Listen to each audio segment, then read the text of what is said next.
The Indian justice delivery system is capable of taking care of itself and ensuring the delivery of justice at the quickest possible rate.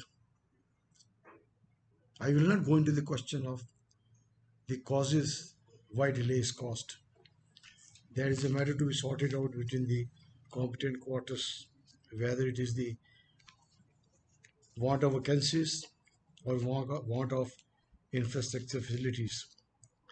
But definitely it's a matter of concern that the lower court pendency presently is listed to be about 4 crore.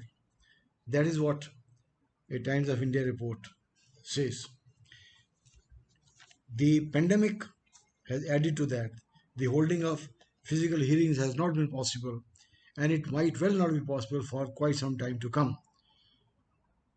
The lives of not only the judges, judicial officers, and lawyers have to be saved, the lives of consumers of justice too have to be saved.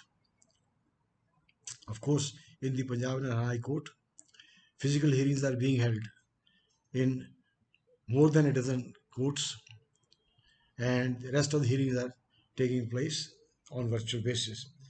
And there is a great sense of satisfaction amongst the members of legal fraternity about the rate of disposal.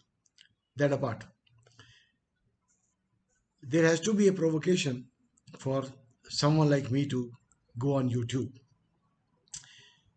There have been certain reports which, to my mind, appear to be a matter of concern. There is a newspaper report in the Tribune which states that a judicial magistrate in the state of Haryana denied bail to certain accused who were facing allegations of bailable offences. The court was presided over by a magistrate first class. Obviously, he must have gone there after having had training at the Judicial Academy. That's not the issue at the moment.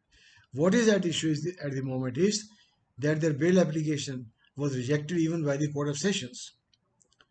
A judicial officer would go to the Court of Sessions after putting in at least a decade of service.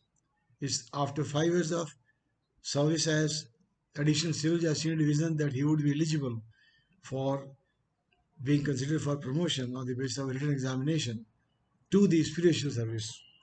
In any case, a judicial officer would have at least about 10 years of service before joining the spiritual service.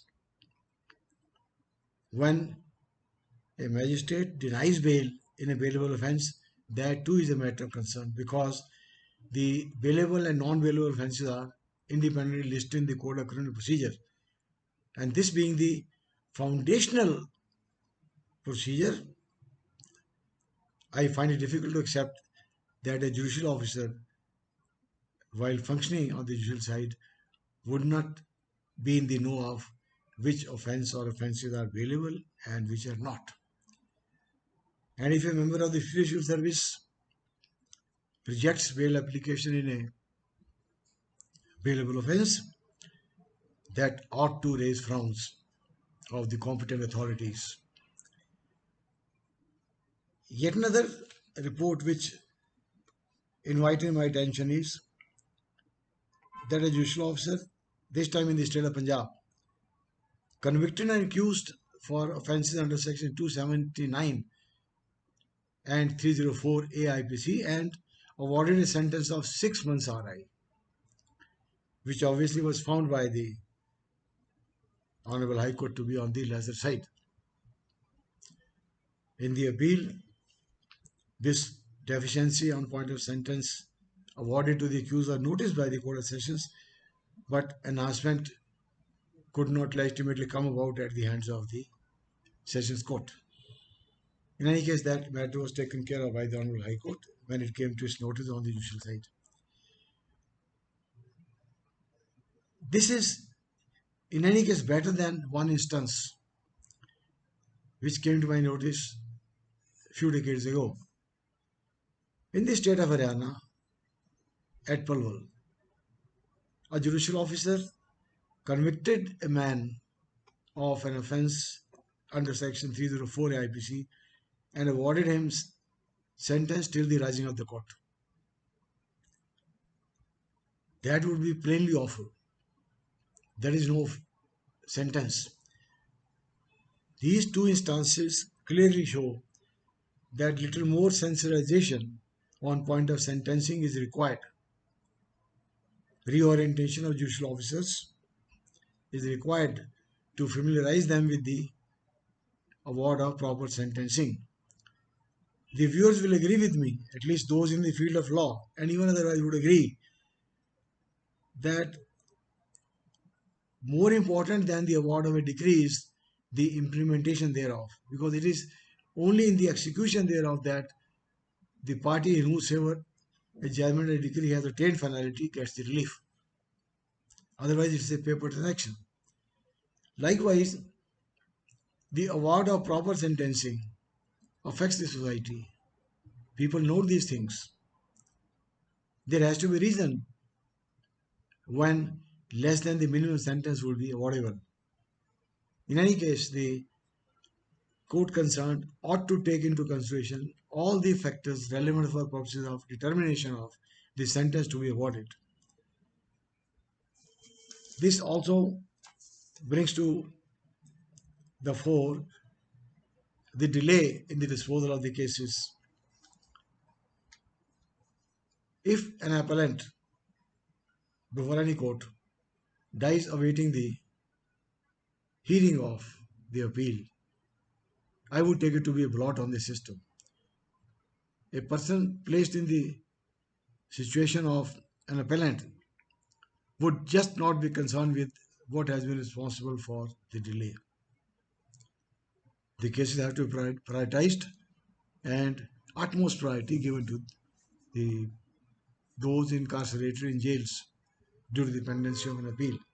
It has socio-economic consequences.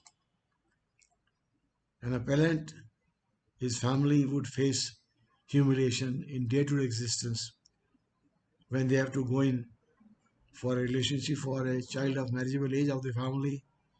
There would be uncharitable relations who would inform the party opposite or the other party to the matrimonial relationship which is proposed that the appeal of so and so is pending.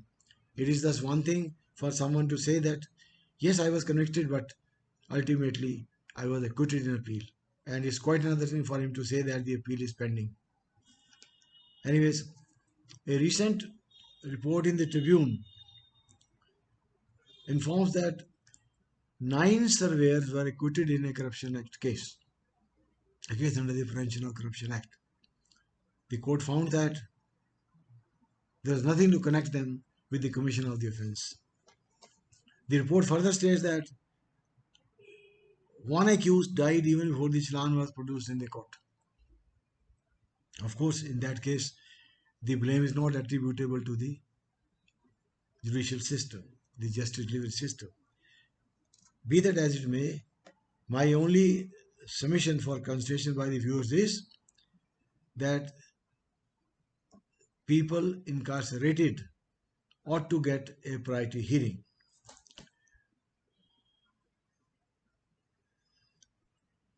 You see, if proper sentencing is done, it has its own effect upon the society. If bail is denied in a bailable offence, it's a matter of frown and concern. If there is delay in justicing in the case of those incarcerated in the jail, it's a matter of concern. And if a prosecution abates due to the death of an appellant, that again should invite the concern of all concerned. The increase in dependency, as I said in the opening sentence, is due to the pandemic environment. The courts, right from the top to bottom, are taking steps to ensure that virtual hearings take place with much more frequency and at a much faster pace. The legal fraternity and the consumers of justice, in that order, must bear with the justice delivery system, trust the justice delivery system, and wait for the time when the pace of disposal would be quicker.